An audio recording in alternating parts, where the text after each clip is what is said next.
Why landlords need to be EPC savvy. If you are a landlord, or even if you're a homeowner who has bought or sold in the last 10 years, then it's likely you'll be aware of Energy Performance Certificates (EPCs).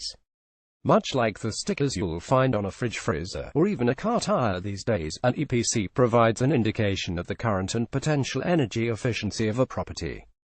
But did you know that in less than a year, new energy efficiency legislation will come into force that, if you're a landlord, you'll need to not only be aware of, but also compliant of? Simply, in April 2018, new minimum energy efficiency standards (MEES) come into force, which will mean that a rental property must achieve a minimum E rating for all new leases and renewals.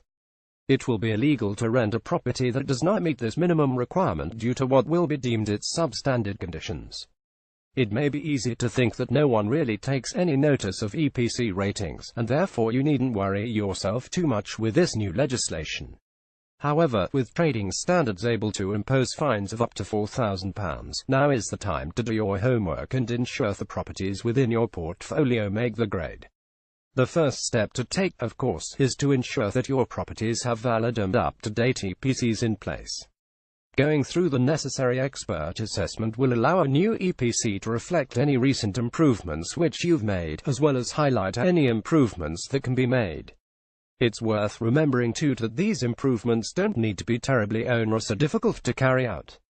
One of the major causes of heat loss in a residential building is through doors and windows with insufficient seals, so replacing these can help to eliminate any drafts, whilst adding additional insulation to loft areas can help reduce heat loss through roofs. Don't forget too that low-energy LED bulbs can often be installed into existing sockets. Cavity wall insulation and replacement windows are other options, although both are arguably more disruptive unless you plan on carrying out a wider scheme of improvements. If this is the case, then you may also consider an upgrade to a more energy-efficient boiler or the installation of a smart meter. Something to remember, however, is that even if you're not a landlord but are planning to sell your property to an investor who will rent it out, then the EPC rating will still need to make the minimum E grade. Where the responsibility in this situation lies is naturally a grey area, but ensuring a property is as energy efficient as it possibly can be is no bad thing and will help to improve its overall saleability. If you have queries relating to how you can make your property as energy efficient as possible, then the team at your local Andrews branch on King Street in Stroud will be happy to help and advise you. andrewsonline.co.uk